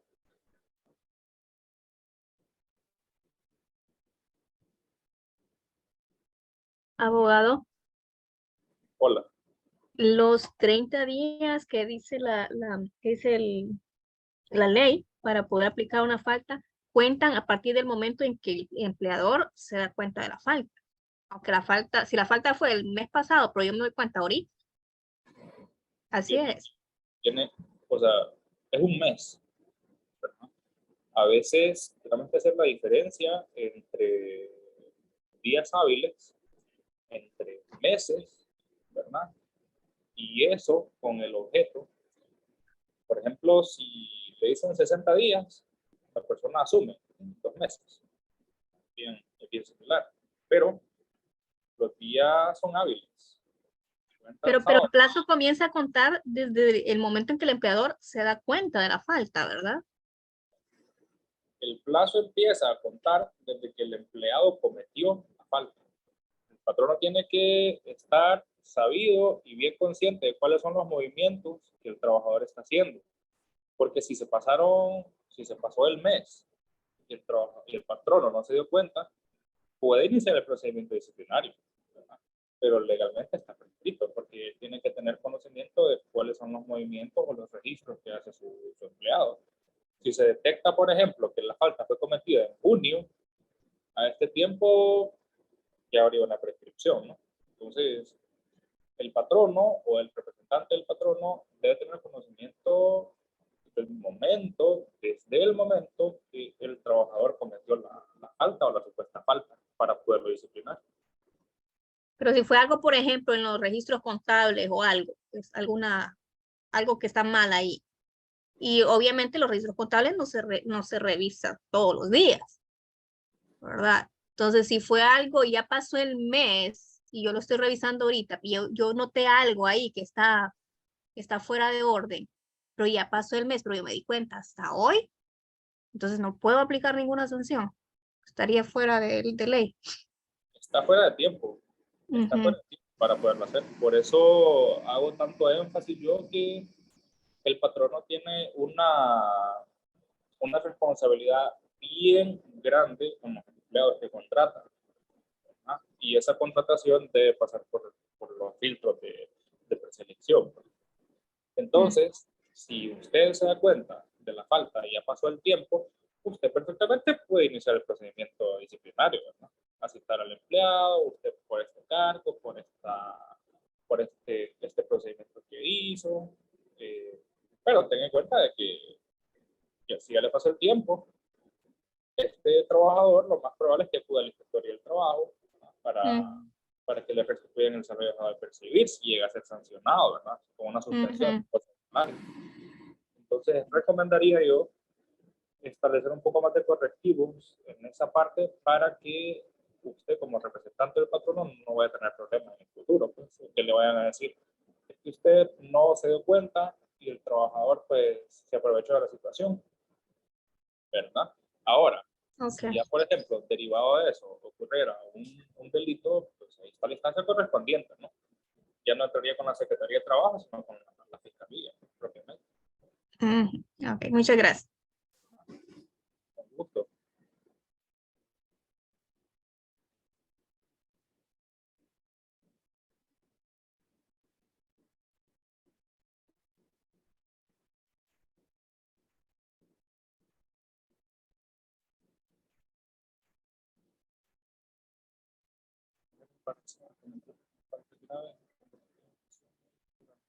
Embarazos, si se puede hacer Desiree Montero con su consulta, pues indistintamente del estado de gravidez, ¿verdad? Todos somos trabajadores, ¿verdad? Sin embargo, hay una prohibición de despedir a una mujer embarazada, ¿no? Por el estado en el que se encuentra. Y en todo caso habría que verificar cuáles son los hechos que se le imputan a la trabajadora pues, en estado de embarazo, ¿verdad? No es que porque esté embarazada no se pueda someter a un procedimiento disciplinario. Lo único que hay que tener cuidado de no despedirla, ¿verdad? En estado de embarazo, porque en el cálculo de prestaciones, aparte de la indemnización por embarazo, pues quién sabe qué acciones pudiera tomar esta trabajadora, pues ya tal vez una situación humanitaria, pues, de derechos humanos. Entonces, es importante que si se va a someter a una persona embarazada a una audiencia de descargos, pues con la misma normalidad que se sometiera a cualquier otro empleado, ¿verdad? Pero siempre con el cuidado de que no se le puede despedir, ¿verdad? A esta persona por el estado en que se encuentra. Se presume que el despido es por el embarazo, uno, por hacerlo, ¿verdad?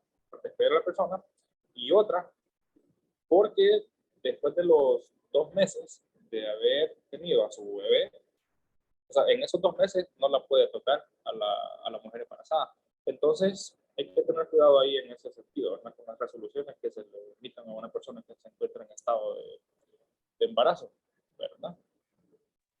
La renuncia es válida de empresa o tiene que redactar el trabajador. De cualquier manera, la renuncia es válida, ¿verdad? Lo que pasa, hay cierto tipo de cosas que nos llevan a malinterpretar las cosas. En un caso que yo tuve en Tegucigalpa, al trabajador lo pusieron, según lo que él me comentó, ¿verdad?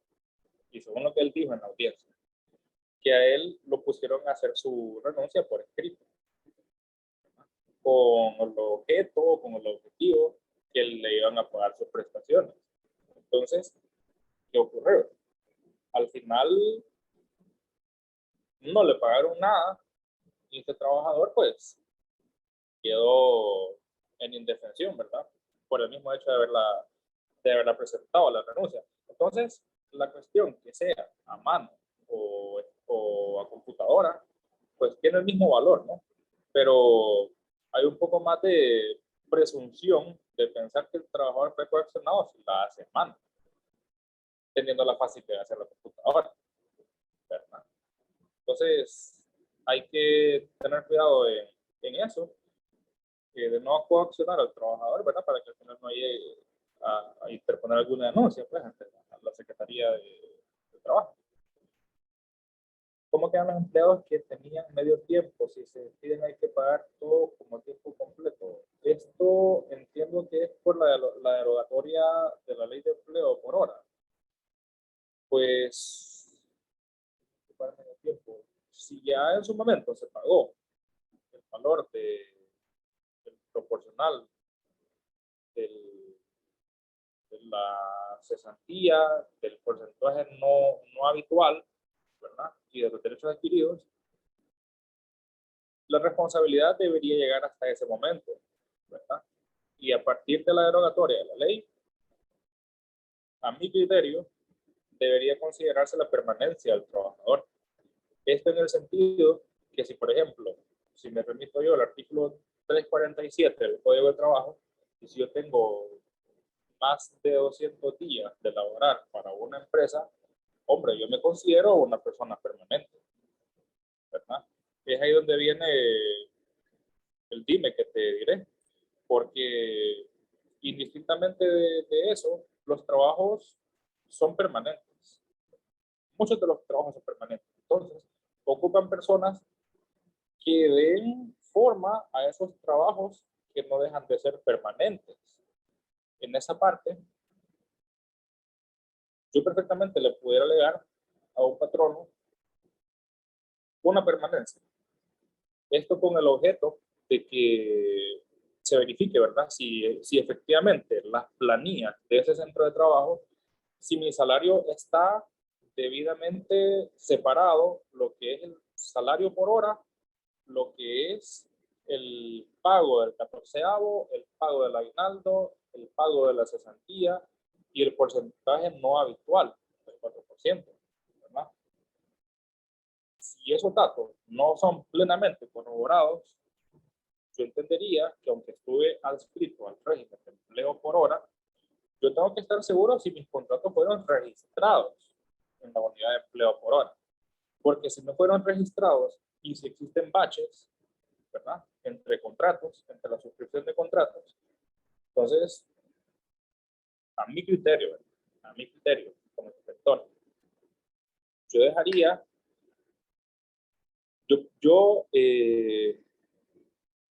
¿cómo decirles? Ejercitaría una acción ya, ¿verdad? Con la Secretaría de Trabajo para que se requieran todos los contratos y que se verifique en el sistema de empleo por hora si mis contratos fueron efectivamente registrados.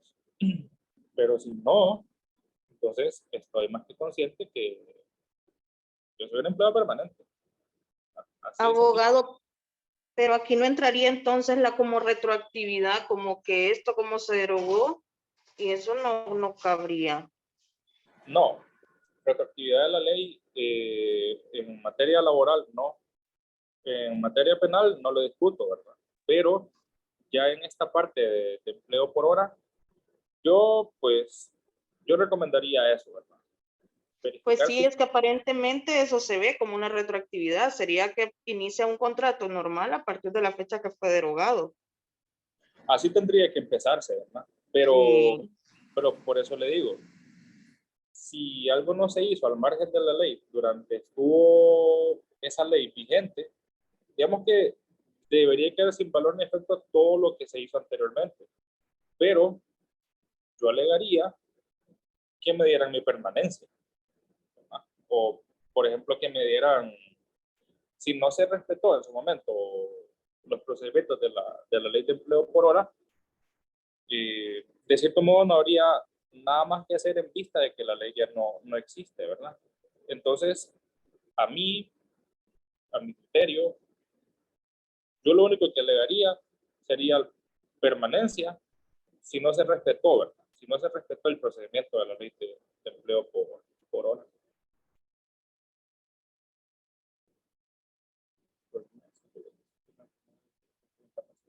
Privados, que la empresa reconoce las del Seguro Social, la empresa puede incurrir en algún tipo de responsabilidad debido a esto. 3 días de incapacidad en clínica privada, no hay ningún problema. Si ya pasa de esa cantidad de días, forzosamente el empleado debe refrendar esa incapacidad a través del Seguro Social. Entonces la empresa tendría que admitírsela perfectamente. Abogado, una consulta. En esta consulta que está haciendo el compañero Oscar, de eso de las incapacidades, vaya, cuando un colaborador presenta una incapacidad por una clínica privada por 3 días, por decir algo, lunes, martes, miércoles, después presenta ya el miércoles, el jueves va otra vez a una X clínica y vuelve a presentar otra incapacidad por médico privado por otros 3 días seguidos. Esa acumulación de días, ¿cómo se puede tomar? Porque sea como sea, si la empresa reconoce los 3 días, los 3 primeros días, pero en este caso se van acumulando, aunque sean de clínicas privadas, ¿qué es lo que cabe hacer ahí? Número 1, hay que investigar, ¿verdad? Los expedientes de salud son una cuestión bien delicada, ¿verdad? Que no es así nomás que le van a dar información, ¿verdad? Pero sí hay que tener conocimiento si efectivamente este trabajador está visitando las clínicas, ¿verdad? Porque a todas luces, si es de clínica privada y solo es por 3 días, no debería existir problema alguno, ¿verdad? Porque están apegadas a la ley. Pero ya el juego de estar llevando incapacidades me hace a mí desconfiar de este trabajador.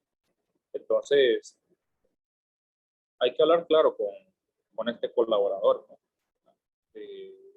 Si efectivamente tiene una condición de salud, ¿verdad? Porque en todo caso, si por ejemplo lo llega a someter a una audiencia de descargo, lo más probable es que le presenten las mismas incapacidades, ¿verdad?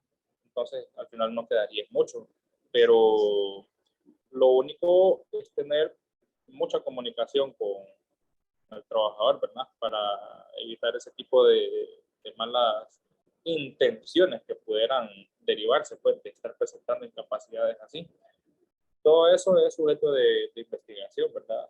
Y si usted logra detectar una irregularidad, entonces ahí sí debe aplicar un procedimiento disciplinario. No, ahí no habría ningún problema, ¿verdad? Por ejemplo, que usted viera que es el mismo médico, que, por ejemplo, es alguien cercano al trabajador, cosas así, que usted pudiera suponer que existe algo irregular, pues. Entonces, se le pudiera preguntar al trabajador, pues, directamente, ¿verdad? Y Abogado. Motivarlo a que se comprometa con su trabajo, ¿verdad? Para evitar este tipo de cosas. O sea, no dejan de ser legales por el hecho de ser por 3 días, ¿verdad? Pero ya el jueguito cae en malas interpretaciones. Entonces, hay que investigar, ¿verdad? Hay que investigar si efectivamente este tipo de incapacidades están apegadas, pues, y si se ha visto, por ejemplo, al trabajador con ciertas complicaciones médicas. Entonces, hay que verificarlo antes para proceder a hacer cualquier acción. Abogado, disculpe, pero en este caso se pueden dar 2 escenarios. Número 1, pues nadie confía ya en la seguridad del seguro, en la salud o medicina del Seguro Social. Claro, estamos, entonces mucha gente evita ir. Prácticamente van a médicos privados y al final solo refrendan dichas incapacidades. Ahora, aquí se puede dar otro caso. ¿por qué tener que ir a tantos médicos diferentes por una misma enfermedad cuando uno tiene un médico de cabecera o el médico que siempre lo está viendo? Entonces ahí se puede ver. A mí me tocó un caso similar y yo llamé porque como emiten una nota y sale el número del médico, incluso hasta el número de colegiación, usted puede ver si este médico está activo, ¿verdad? Y yo llamé y digo, ¿por qué solo le da 3 días? Cuando era, me acuerdo, una extracción de uña. Y digo yo, ¿cómo le va a dar 3 días? Y me dicen, los médicos solo estamos autorizados para dar 3 días, no podemos dar más. Solo, como quien dice, solo el Seguro Social puede dar más. El Seguro Social entiende que si a usted lo incapacitan por la misma causa de 333, sería una prórroga de incapacidad, donde lo que menciona aquí la compañera, los primeros 3 días corre por parte de la empresa, pero el resto no. Entonces aquí donde estas refrendos que uno hace, por eso es bueno seguir con el mismo médico, porque aquí sí hace una sola constancia, aunque le haya dado por días diferentes.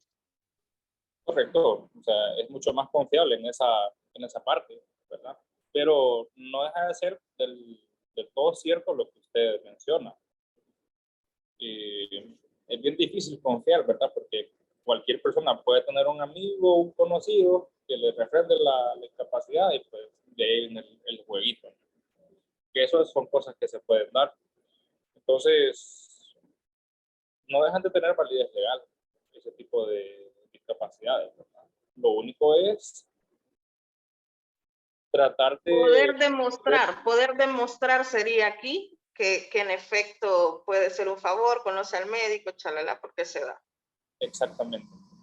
Y eso es lo delicado en este tipo de casos. Pero o sea, se puede hacer, ¿no? Ya teniendo el patrono pleno conocimiento de algo que pueda ser presunción de mala fe, entonces ahí sí puede proceder el patrono perfectamente, ¿verdad? Siempre y cuando hay que tener en cuenta el término de prescripción, ¿verdad? Para no incurrir en una causa de nulidad también, pues, porque también eso hay que respetarlo al final de los casos. Si le cambia de ubicación de trabajo y se agrava su salud, ¿qué repercusión legal tiene la institución? Que es otro tema, pero me gustaría saber su opinión. Bueno, desde el hecho que una persona tiene una condición médica o un problema de salud, el hecho de remitirlo, por ejemplo, a otra sucursal del mismo centro de trabajo, habría que ver si lo mismo está pegado a derecho, pues, porque el derecho del trabajo se basa también en lo que es la costumbre y los usos locales. Yo como patrono tengo acostumbrado a un trabajador a ciertas condiciones y sabiendo que está enfermo, yo lo remito a otra sucursal donde yo sé que va a estar más pasaje, donde yo sé que va a estar más incómodo o que incremente su vulneración. Entonces, este trabajador perfectamente le puede elevar una causa de despido directo, ¿verdad? Hay que tener cuidado con eso, porque muchas veces se hace ya por molestar o para estar ahí hostigando un poco al trabajador. El hostigamiento es bien difícil de comprobar porque siempre se piden testigos y por lo general los trabajadores no quieren servir de testigos porque ya se van a sentir amedrentados, que lo pueden despedir o que les pueden hacer algún tipo de hostigamiento también a ellos. Y el trabajo fuera, por otro lado, está un poco difícil conseguir. Entonces, el patrono debe ver todo este tipo de cosas que le acabo de mencionar previo a mandarlo a otro lado, al trabajador, ¿verdad? Si lo cambia de ubicación. Hay que considerar todas estas cosas, incluso otras que yo no he mencionado, ¿verdad? Para poder proceder, porque si lo hace, puede tener problemas ya de tipo que le notifica un despido directo, ¿verdad? Por una gravidez también. Siempre tiene una emergencia con su hijo y su hijo queda interno y lo despiden porque su emergencia de enfermedad con su hijo tiene una emergencia con un hijo. Ajá. Y su hijo queda interno y lo despiden porque su emergencia de enfermedad con su hijo duró 2 meses. Sería en todo caso una causa injustificada de despido esa, Belita, ¿verdad? Que caemos en lo mismo. La buena fe se presume y la mala fe se demuestra. Entonces, si yo tengo cómo demostrar que yo estuve en clínica y toda la cuestión, yo lo primero que hago es notificar a mi patrono. Tengo esta y esta situación. No es que no quiera trabajar, sino que se me dificulta por el hecho de la situación que actualmente tengo, ¿verdad? En esa parte hay que hacer, si se puede dar el caso, por ejemplo, que esta persona tenga otros familiares que le ayuden a cuidar a su familiar, ¿verdad? Por esta emergencia que usted me comenta, con un hijo, ya sea, qué sé yo, un tío, un sobrino u otra persona llegada de confianza, o sea, se puede hacer, pues todos tenemos obligaciones en el día a día, pero no es una causa justa de despido, ¿verdad? Que lo hagan en virtud de lo que usted menciona, ¿verdad? 2 meses puede llevarse hasta más incluso, pues mucho más tiempo, pero lo importante aquí es que usted tenga un medio que justifique la acción que está haciendo, pues. Lógicamente, ningún patrono le va a admitir que una persona esté 2 meses, ¿verdad?, en una situación así. ¿Verdad? Y para eso, por lo general, existen familiares, existen amigos, existen vecinos que también le puedan ayudar de cierto modo al cuidado de esta persona que ha estado interna, ¿no? Entonces, son opciones que en este momento yo le señalo. Lo que sucede es que si hubiera una justa causa, el trabajador no se presentaría en un día, pues, o no hiciera por lo menos el acto mínimo de presentarse para marcar la sentencia, ¿no? Eso es bien importante. Y solicitar el permiso con la autoridad competente, ¿no? En este caso de recursos humanos o el jefe inmediato.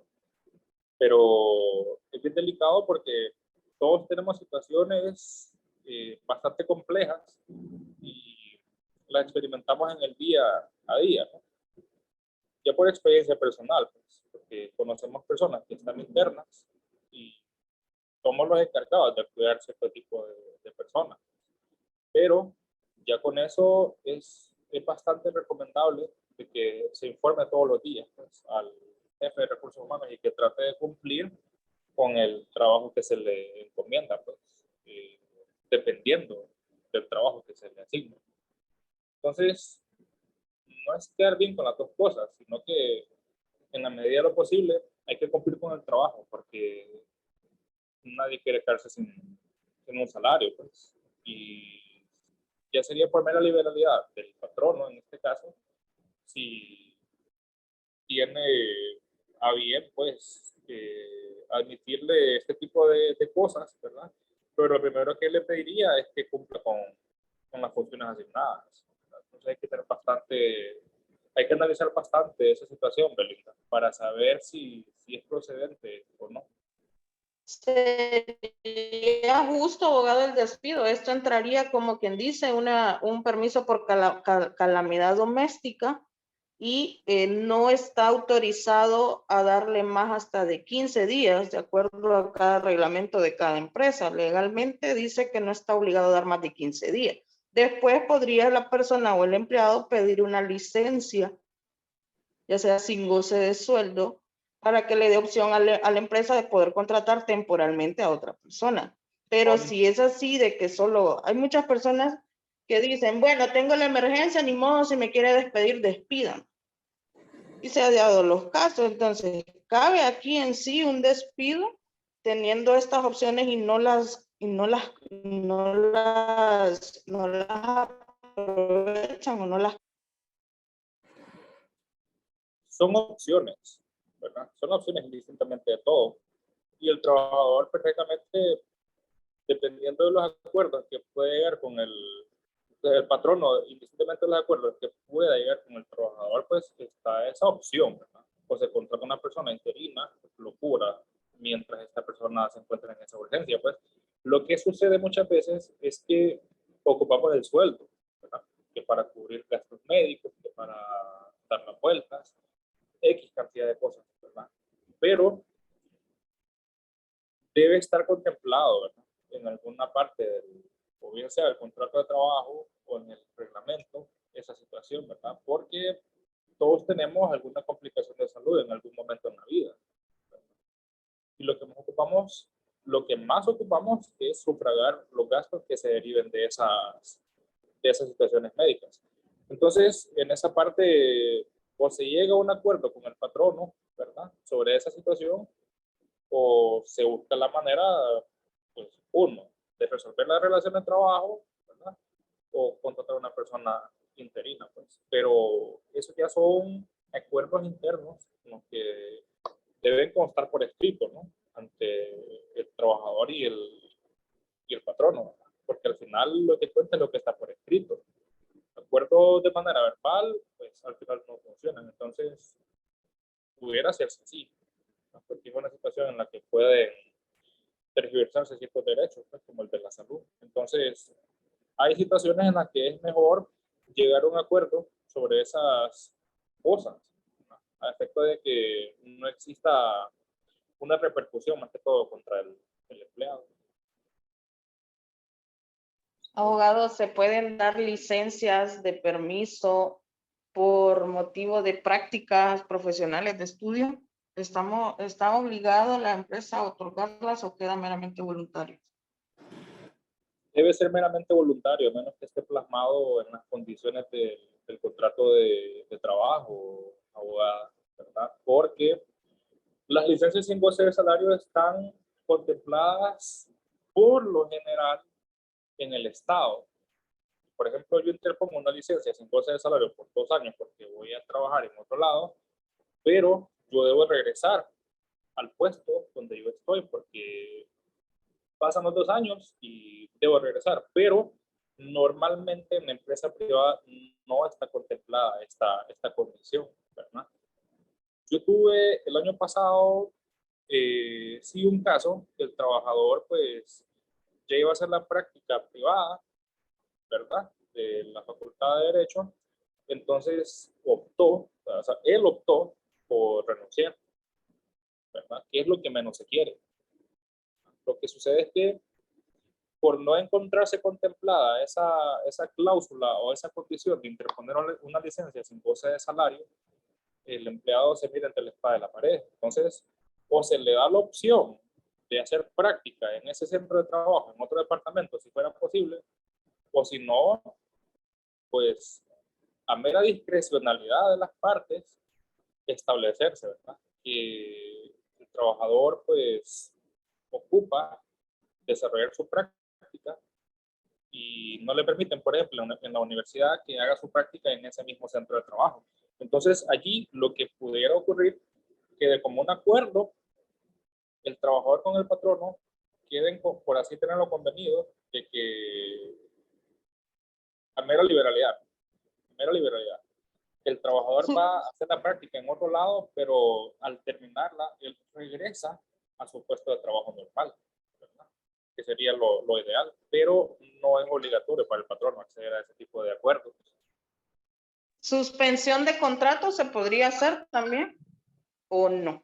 Habría que ver si la causal de suspensión está en el artículo 100 del Código de Trabajo. Sea por fuerza mayor o caso fortuito. Lo que pasa es que ese tipo de cosas indirectamente interrumpen la relación de trabajo, ¿verdad? Y no es del todo recomendable que sea en ese tipo de acuerdos, pues. Puede que sí se den, ¿verdad?, pero ya al final,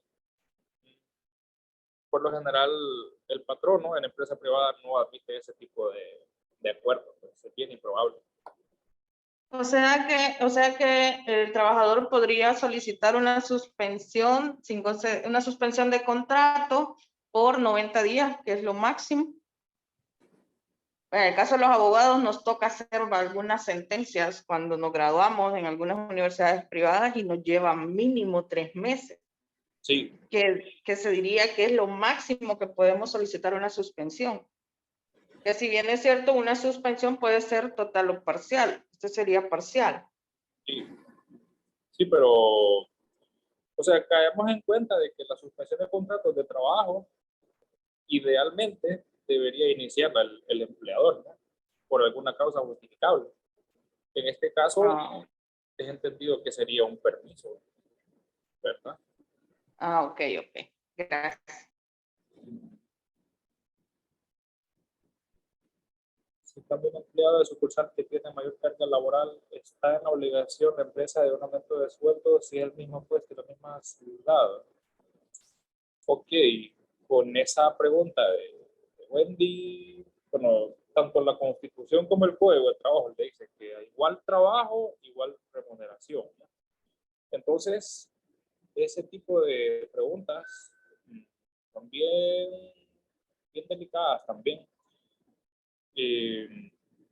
Hay que distribuir, ¿verdad?, la carga de trabajo equitativamente entre los trabajadores. Y la empresa no estaría en obligación de pagarle mayor sueldo a este trabajador, pues. Ahora, si lo cambia de ciudad, ya habría que ver ahí si la situación está pegada a derecho, ¿verdad? Porque usted, por ejemplo, si trabaja aquí en Choluteca y el patrono le diga, te vamos a enviar a trabajar a Comayagua ahora, ¿qué sucede? Puede que haya una situación en la que yo tenga que dejar a mi familia, que tenga que dejar a mis hijos, el lugar donde yo voy a habitar, no estoy con una absoluta seguridad que se cumpla lo dispuesto en el artículo 42 del Código de Trabajo, que le dice que tiene que hacerse cargo de la estadía, de la alimentación, tanto suya como la de su familia. Entonces, si no se cumple eso, no es recomendable que lo cambien de ciudad, ¿verdad? Porque ya habría una infracción ahí de parte del patrono. Entonces, con esto de su pregunta, aunque tenga mayor carga laboral, el patrón tiene que ser equitativo en la carga que está distribuyendo, ¿verdad?, con sus empleados. Y si no lo es, pues ahí están los recursos legales que tiene el trabajador, ¿verdad?, para agotar en la Secretaría de Trabajo. Entonces, un aumento de sueldo cabría siempre y cuando quede por escrito, ¿verdad?, pactado entre el trabajador y el patrón.